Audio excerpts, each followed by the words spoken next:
Next ball of ball! Down goes Frazier! Down goes Frazier! Down goes Frazier! United to Amici. Amici powers in. A grab from the bullet! A grab from the bullet! Won their sixth NBA championship. Gibson, swing. This is going to be a home run. Unbelievable! I don't believe what I just saw.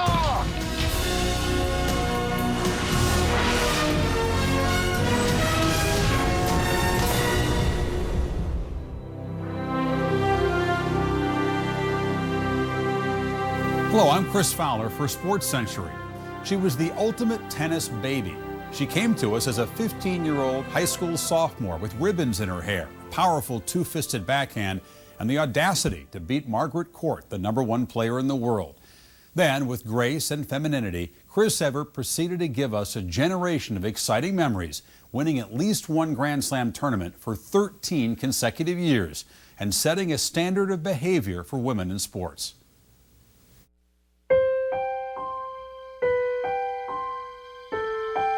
Keep your eye on the ball, come from behind that ball, hit straight into it and follow all the way through, okay? I used to play for him because I loved him, and he was my role model. He was such a dignified person. I've never met a person that was such a good person. And it's a tough act to follow, but I think that it made me work harder just to make him happy.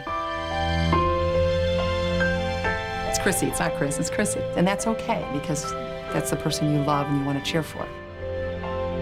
When I think of the young Chrissy, it reminds me of the young Peggy Fleming. Very feminine. Men like to watch her, women like to watch her, girls wanted to be like her. She just kept everything to herself, and she always felt that any display of emotion would, that was a sign of weakness. She imagined herself as a woman of style, almost a regal personage. The 1971 U.S. Open, Forest Hills, New York.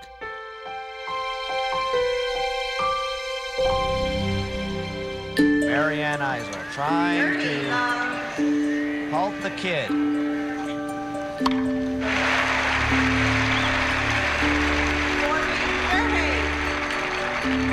And if somebody around here is nervous, it's not Christine Marie Evert.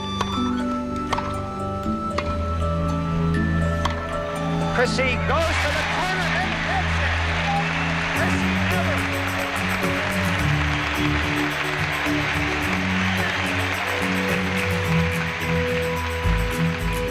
She just kept hitting one winner after another, and until she crushed Eisel's spirit. It was frightening. It was probably the first time in my life playing in my own country where I felt everyone was against me, and the New York public fell in love with her. And from then on, she took off. The Eisel match was Chris Evert's debut on television. Her fame continued to grow as she swept through the quarterfinals. Chrissy was a beautiful woman playing a beautiful sport, playing it in a beautiful way, and I think that's why America fell in love with her. She was my girlhood. She was the definition of girlhood. She's what you wanted to act like and what you wanted to look like. You wanted to wear her eyeshadow. You studied her earrings. Already a budding teenage idol, Evert would face Billie Jean King in the semifinals.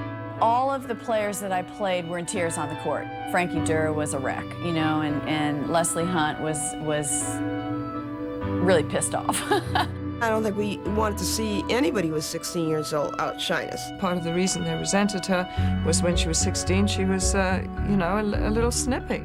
She didn't smile too much. She had her nose a tiny bit in the air then. All these other women are saying, why should we let this amateur play? She beats us, and then she doesn't even take the prize money that we won. I think it's what Chris was kind of representing to us, that she could set us backwards if she won. See, if an amateur won and we just started the tour, what does that say about our tour?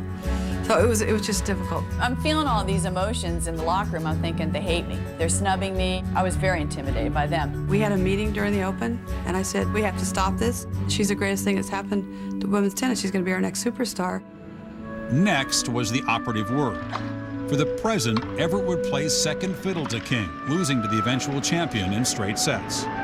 Though age and experience took the title, it was clear who owned the future. Billie Jean, here's the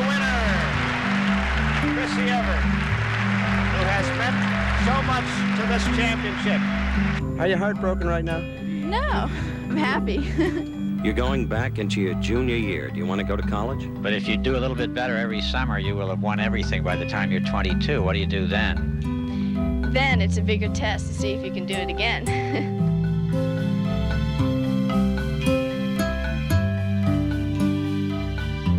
That was really the start of my tennis career and of the recognition. You know, oh, there's a girl out there and she's 16 and she's pretty good. That plane pulled in and there were probably 500-600 students there with signs.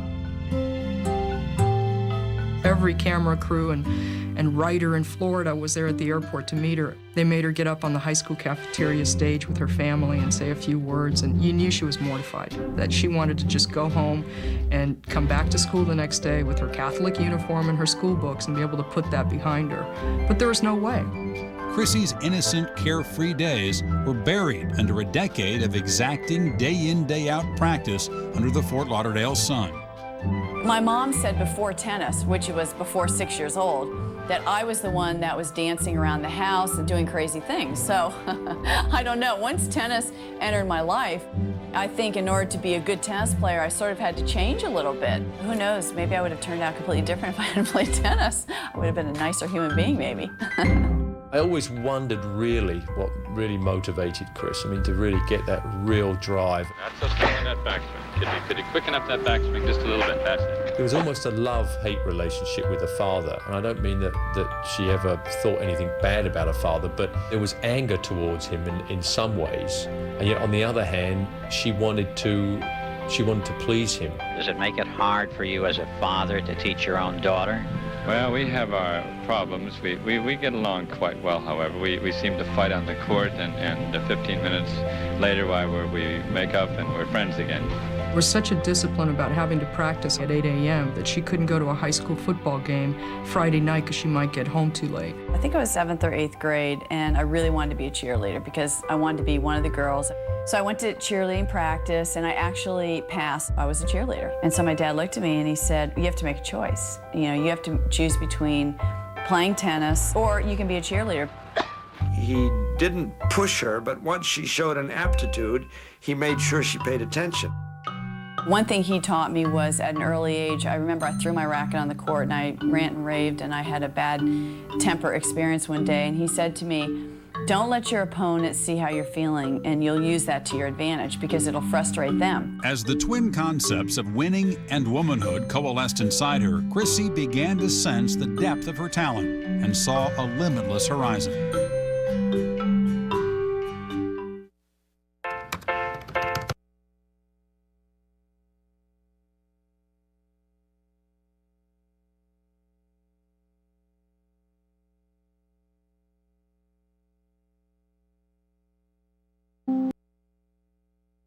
At 8 Eastern, Mavs Clippers at 10:30 tomorrow. Chrissy first was the All-American girl, Chris America, yada, yada, yada. Everybody loved that until she started to totally dominate the sport. There was a long time where nobody was rooting for Chris because she was beating up on people so badly. What made Chris Evert America's sweetheart is quite different from what made Chris Evert America's greatest female tennis player. The sweetheart was she exuded sweetness. On the court, she was a tiger. There was absolute steel inside of her. Miss Stoneface, they used to call her. One was never quite clear about what the character was behind the facade.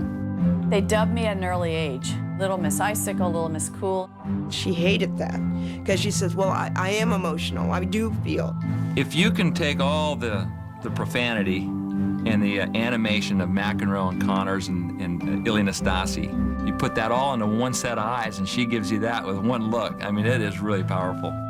The English did not like her for a long time at Wimbledon because they felt that a schoolgirl should be a schoolgirl.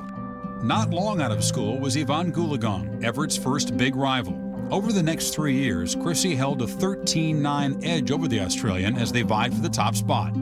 Then at the U.S. Open in '75, Evert beat Goolagong to become #1. Yvonne was very warm. She smiled when she played. She was like a kid dashing across a meadow.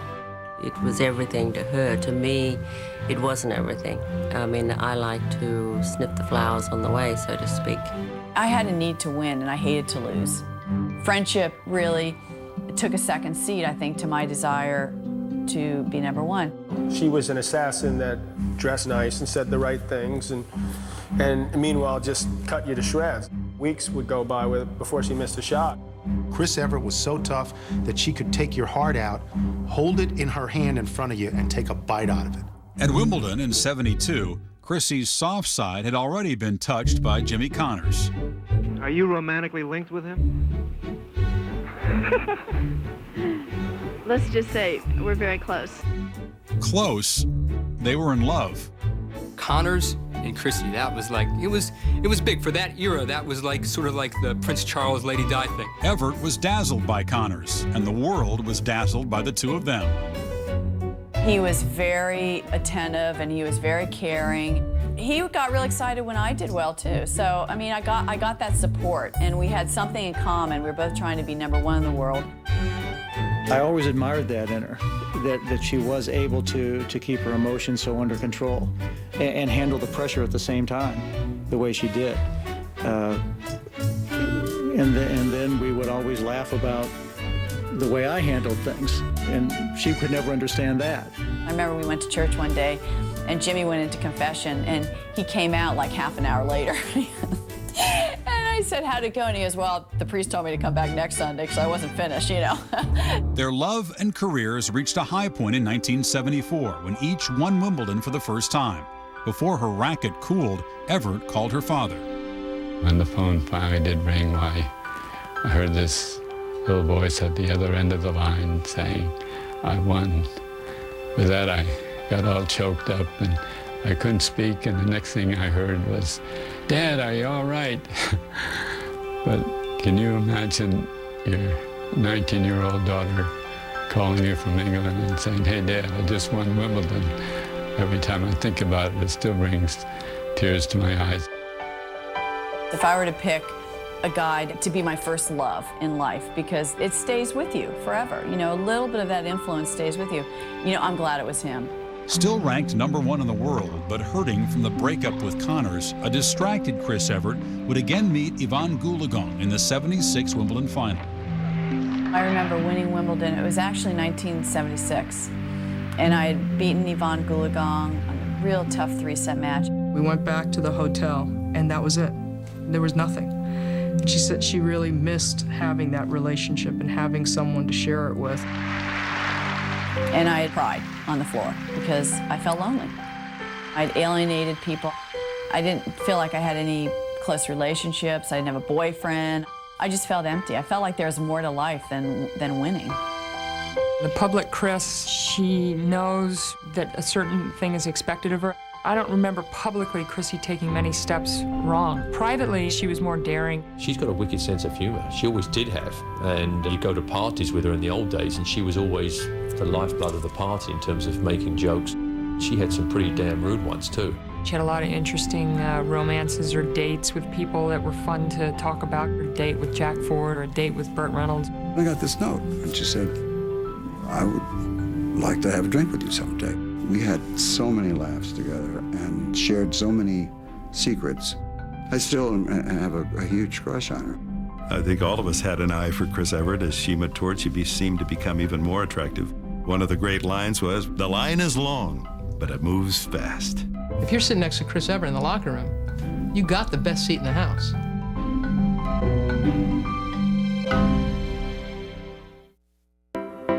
It gives you a tremendous sense of pride to own your own business. We sell ourselves, we sell our name, we sell our image. We want that image to stick. I'm always introducing myself. I'm always handing out cards. Vistaprint allows business owners to more effectively and affordably promote their business. The fact that we use Vistaprint to put our name out in the community in everything that we do just goes to show the level of confidence that we have in Vistaprint. At Vistaprint.com/TV, the easy-to-use tools and templates make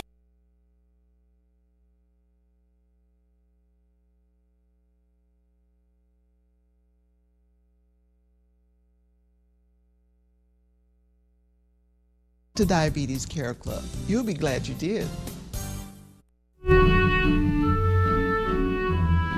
first time I saw Martina was in a tournament on the USTA Tour in Florida. And this was at a country club, and there was Martina walking around in a bathing suit. First of all, she's about 50 pounds overweight. She came over really chunky, you know, this fat look Czechoslovakian girl. And she had all this jewelry draped around her neck and her bracelets and rings. I chuckled. I just thought, oh my God, we're a lot different. He was Chris, very feminine, girl next door, dainty, painted fingernails, playing pretty tennis. She played feminine tennis, and I played masculine tennis. And she looked the part, and I looked the part. It was fire and ice. Martina was fire. She'd cry after losing a match, throw her a racket. We couldn't put her on television right away because she was in somebody's arms with tears. And Chris would just walk in minutes after a match, wipe herself off with a towel, sit down, and give you 10 minutes on television. Chris Evert was ice cold, win or lose. Martina was the kind of person who would do better on the court because then she could forget all the terrible stuff that was invariably going on around her. It wasn't that way at all with Chris Evert. The court was not any kind of refuge. It was just a place where she went to work. Chris was always much more together, and she had to be because that's how she played the game. She really didn't have that many weapons, but her biggest weapon was her mental strength and keeping her emotions in control. No two competitors have ever competed against each other as much as those two. That'll never happen again. 80 times? Which two boxers or which two teams are ever going to play each other 80 times? Over 18 years and with such high quality stuff. You can't find another rivalry like this one. Bird and Magic, Nicholas Palmer, it doesn't exist. The situation in which the two greatest players of all time also happen to be, over a period of years, best friends on the tour is unprecedented. Chris really had her number for a long time in their storied rivalry. Chris totally dominated the early years of the Chris and Martina show because she was fitter. It told Martina one thing: she had to be quicker, she had to be stronger. She hired Nancy Lieberman to be her coach. She began to find out about certain kinds of diets and certain kinds of physical training, and then she began getting whipped and beaten by Nancy Lieberman to get into the best shape of her life. Martina took strength conditioning and training to a totally new level in women's tennis. Nancy taught Martina to hate me. I remember we were practicing on courts right next to each other, and certain times Martina and Nancy would look over at me and just start laughing. It's just kind of mean. I did imagine Chris as the enemy when I was practicing, when I was doing all those workouts. I imagined Chris on the other side of the net. A lot of drills I did were designed to beat Chris. Martina not only wanted to beat her, she wanted to crush her. For years of what she felt was Chris's domination of her. She's won it so many times. I'm glad she finally let me do it once. You asked Chris Evert what she was doing right after that. She was running the steps at football stadiums to keep up with Martina. I did realize that a better athlete had come along and that it wasn't enough to be a great tennis player, that you had to be a great athlete. It jolted me and it shook me up, and I was like, okay, what can I do to try to figure out, to stay with her? I just wanted to stay with her. And for a while I did. Without each other, those two would never have been as great as they were. They just kept raising the stakes on each other. And as they kept raising each other's games, they raised the whole sport. Through the first 5 years of their 17-year rivalry, Evert won 20 of 25 matches. But when Chrissy retired in 1989, Martina led the series 43 victories to 37. The tide turning for her in the 1978 Wimbledon final, Martina's first slam victory over Chrissy. I was up like setting a break against Martina, but I was falling in love, so I didn't care. I said, well, obviously, we'll go out tonight. She said, what are you talking about? Of course we're going out. Let's go. And that, to me, right then showed it that, to me, the Wimbledon finals didn't mean as much. We went out that night and the finals was forgotten. As really serious and dedicated to my tennis as I was a sucker for romance. In the spring of 1979, Evert's honeymoon with John Lloyd was hardly over when her streak of 125 victories on clay was ended by Tracy Austin. She would lose 5 straight times to her young nemesis, and in 1980 was briefly dethroned as the #1 player. Evert was struggling to find the right balance in her life. My mental energies and emotions were going into my tennis, and I didn't have a lot left over for an emotional relationship. Eventually, Evert and Lloyd would divorce. By 1982, tennis was back as her top priority, and she picked up a relationship that would never quite fade. In the mid-'80s, they become friends again, and they do it in a very touching way. On the court at the French Open in 1985 and 1986, they played two of the greatest women's finals ever. Playing on her favorite surface, Evert, who had lost 15 of her last 16 matches to Martina, wins the first of back-to-back French Opens.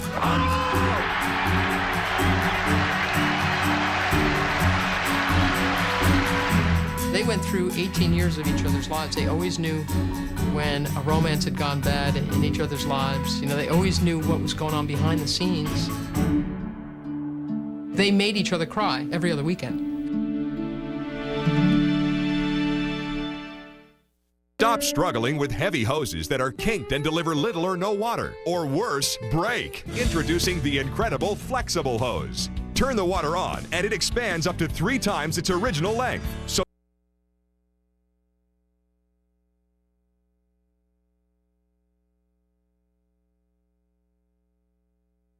it's not available in stores, so you must call now.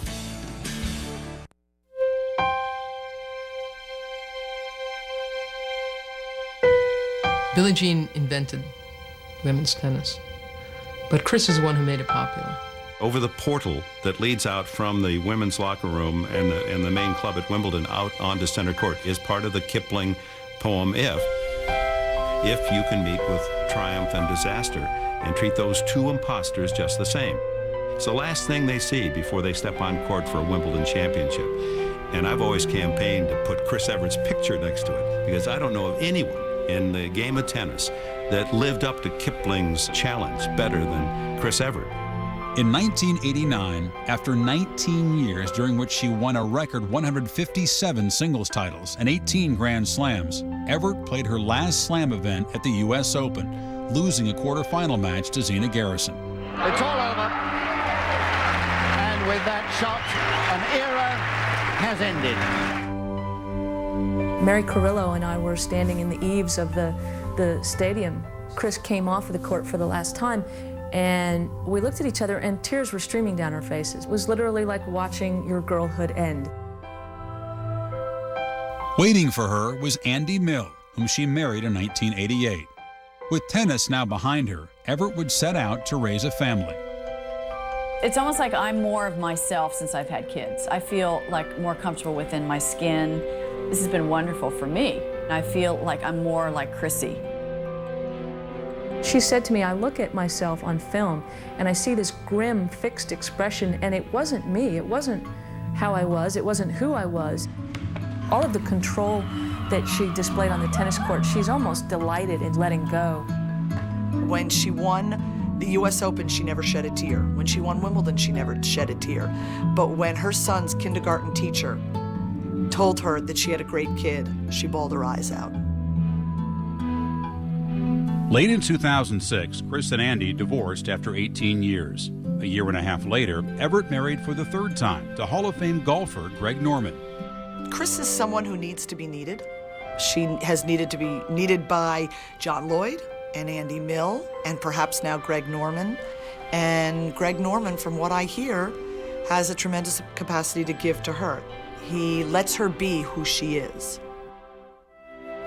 It hasn't all been a smooth, happy sailing. She's had broken romances.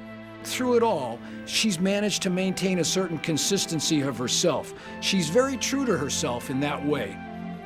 She's managed to say, okay, I am who I am. I'm not perfect.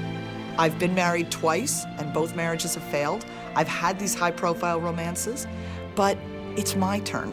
It's okay for me to be happy. There's nothing wrong with that. I can be a great mother, a great tennis champion, a great businesswoman, and still be happy. Chris Evert endured, spanning the careers of Billie Jean King and Martina Navratilova. Each brought out her best and sometimes paid the price. Win or lose, TV loved her. In the wide shot, we saw the girl. In close-up, the woman. Yet the more she grew and changed, the more she stayed the same. showing us that womanhood is an inside job and that winning, while not the only thing, is vital to a true champion's identity. For SportsCentury, I'm Chris Fowler.